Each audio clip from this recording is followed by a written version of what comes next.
트럼프의 전쟁 왜 독재 국가들과 충돌할 수밖에 없을까? 지금 세계가 매우 빠르게 움직이고 있습니다.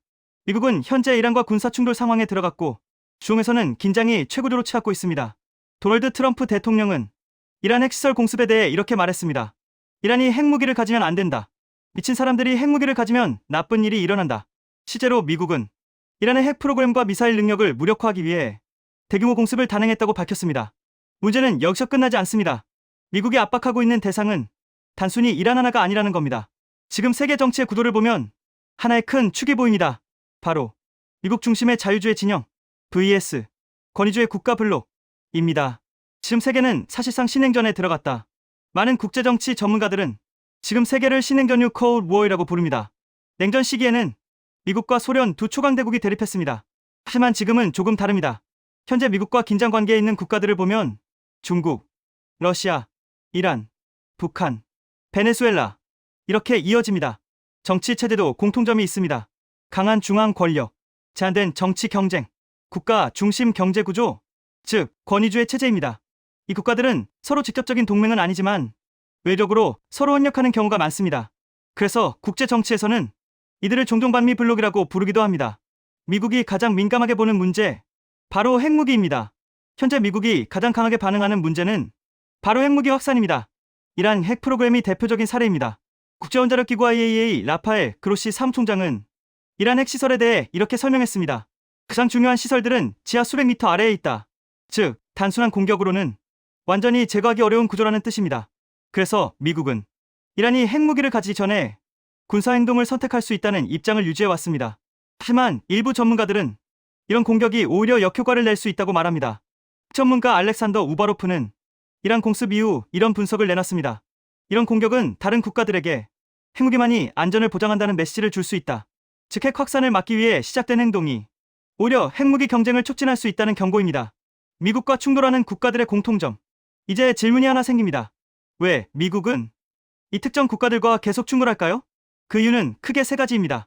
첫 번째, 체제 경쟁. 미국은 자유민주주의 체제를 대표합니다. 반면 중국 공산당 일당 체제, 북한 세습 독재 체제, 이란 종교 지도자 중심 체제, 러시아 강한 권위주의 체제, 정치 시스템 자체가 다릅니다. 문제는 단순한 차이가 아니라 이 체제들이 서로 정당성을 경쟁한다는 점입니다. 쉽게 말해 어떤 체제가 더 성공적인가? 이 경쟁이 세계 정치에 영향을 줍니다. 두 번째, 세계 패권 경쟁. 2차 세계대전 이후 세계 질서는 사실상 미국 중심으로 운영돼 왔습니다. 달러, 국제 금융 시스템, 군사 동맹, 기술 산업, 이 모든 분야에서 미국이 중심이었습니다. 하지만 지금 상황은 달라지고 있습니다. 특히 중국의 급성장이 세계 질서를 크게 흔들고 있습니다. 브루킹스 연구소는 현재 미중 관계를 이렇게 설명합니다.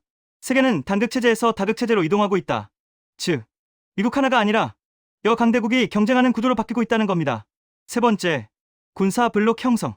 지금 세계는 두 개의 큰 군사 네트워크로 나뉘어 있습니다. 미국 중심, NATO, 한국, 일본, 호주, 반대축, 러시아, 중국, 이란, 북한. 특히 우크라이나 전쟁 이후 이 구도가 더 강해졌습니다. 이란 드론이 러시아에 공급되고 북한 무기가 러시아로 이동했다는 분석도 있습니다. 즉, 이 국가들은 군사적으로도 연결되기 시작했습니다. 베네수엘라와 쿠바까지 연결되는 이유, 트럼프 대통령은 최근 인터뷰에서 이렇게 말했습니다. 이란 정권이 마지막이 아닐 것이다. 쿠바도 무너질 수 있다. 이 발언은 의미가 있습니다. 왜냐하면 베네수엘라, 쿠바, 이란, 이 세 국가는 모두 미국과 강하게 대립하는 국가이기 때문입니다. 특히 베네수엘라는 러시아와 중국의 지원을 받아왔습니다. 그래서 미국은 이 지역에서도 영향력 경쟁을 벌이고 있습니다. 결국 세계는 두 질서가 충돌하고 있다. 지금 세계를 크게 보면 두 가지 모델이 경쟁하고 있습니다. 하나는 자유민주주의 시장 경제, 다른 하나는 권위주의 국가 중심 체제. 이 두 시스템은 경제, 군사, 기술, 정보 모든 영역에서 경쟁하고 있습니다. 특히 최근에는 AI와 반도체 기술까지 패권 경쟁의 핵심이 되고 있습니다. 앞으로 세계는 어떻게 될까? 전문가들은 세계대전 가능성은 낮다고 봅니다. 왜냐하면 핵무기가 있기 때문입니다. 하지만 대신 지역전쟁과 대리전은 계속 늘어날 가능성이 큽니다. 중동 이란, 동유럽 러시아, 동아시아 중국과 북한, 이렇게 지역별 긴장이 계속될 수 있습니다. 마지막 질문, 지금 벌어지는 이 충돌은 단순한 국가 간 갈등일까요? 아니면 세계 질서 자체가 바뀌는 과정일까요? 트럼프의 이란 공습, 베네수엘라 정권 압박, 중국과의 경쟁. 이 모든 사건은 하나의 흐름으로 이어지고 있습니다.